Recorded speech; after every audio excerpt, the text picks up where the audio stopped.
It's now time to drift towards aspects of Hinduism. This weekly feature is a proud presentation of author Professor Mrs. Suman Chhabra.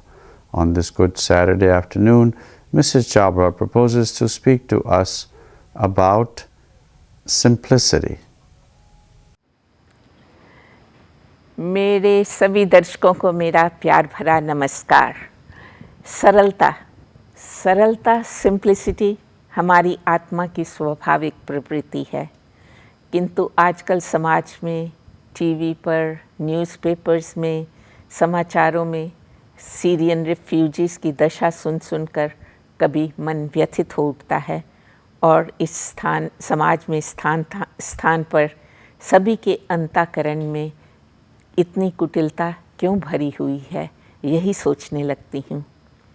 आज की संसारिक दुनिया का यथार्थ रूप सोते जागते हुए जब आँखों के सामने आता है तो मन बार बार अपने से ये प्रश्न पूछने लगता है कि मानवता आज दानवता के स्तर पर क्यों उतर आई है।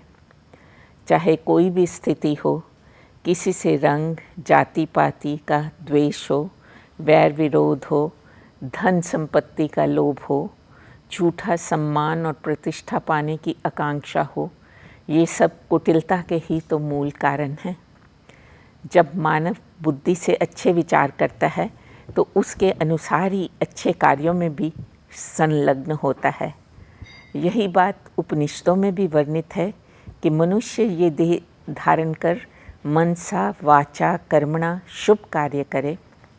गीता में श्री कृष्ण ने भी अर्जुन को शरीर और इंद्रियों सहित अंतःकरण की सरलता का ही तो उपदेश दिया है, किंतु आज इस समाज में इस शब्द सरलता का अभाव क्यों हो रहा है।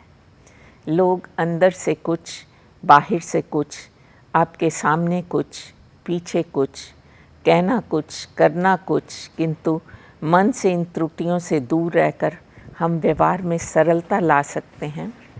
इस सरलता का तात्पर्य आप किसी को समझ रहित बुद्धि, भोलापन या मूर्खता से ना लें, किंतु व्यवहार में सरलता लाने से है।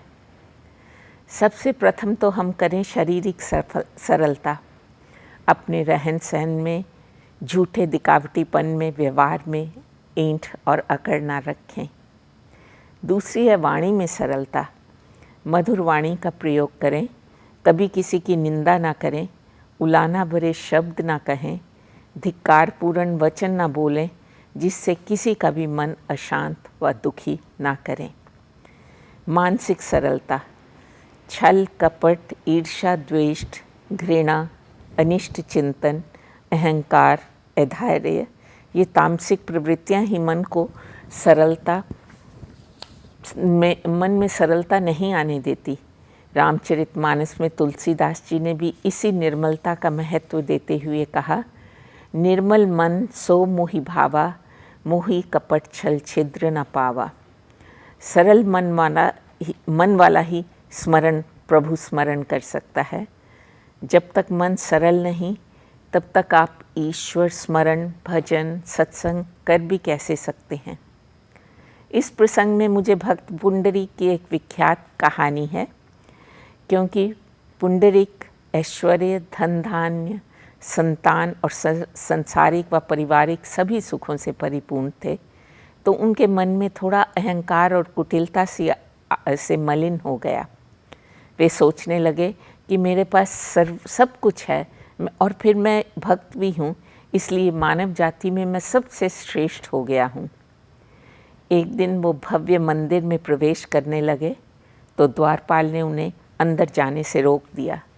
उसने कहा, जो भक्त अपनी प्रिय वस्तु अर्पण नहीं करते वो व्यक्ति मंदिर में प्रवेश नहीं कर सकते।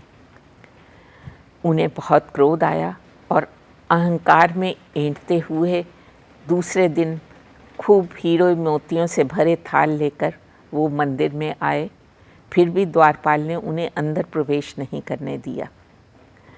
तो सोचने लगे कि वो प्रभु के लिए, मूर्ति के लिए क्या लेके आए।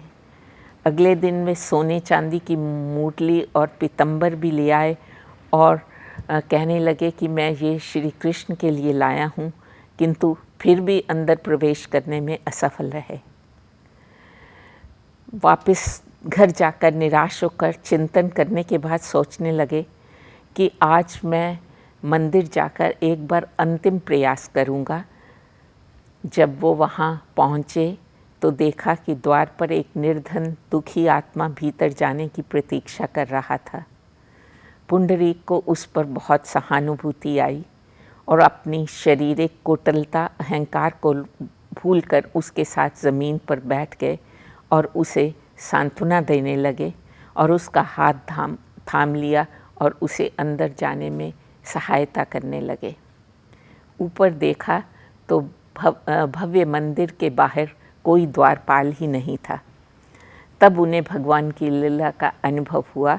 उन्हें स्वयं ही उनके प्रश्न का उत्तर मिल गया कि जो भक्त है, अब तुम मंदिर में प्रवेश करने के लिए, द्वारपाल ने एक तरफ हट कर उन्हें बताया कि अब तुम मंदिर में प्रवेश करने के लिए ऐसी वस्तु भेंट में लाए हो जो संसार में किसी भी मूल्य पर खरीदी नहीं जा सकती, और वे है आपका शुद्ध, निर्मल, सरल और उज्ज्वल अंतःकरण, जिससे आपने दुखी व्यक्ति की सहायता की है।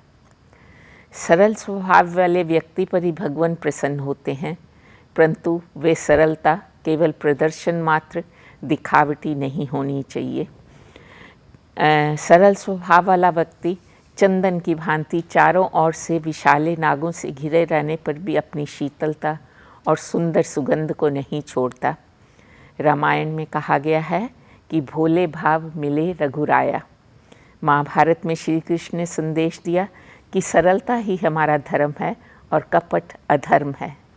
गुरुवाणी में गुरु नानक जी ने सहजता शब्द का कितनी बार वर्णन किया है।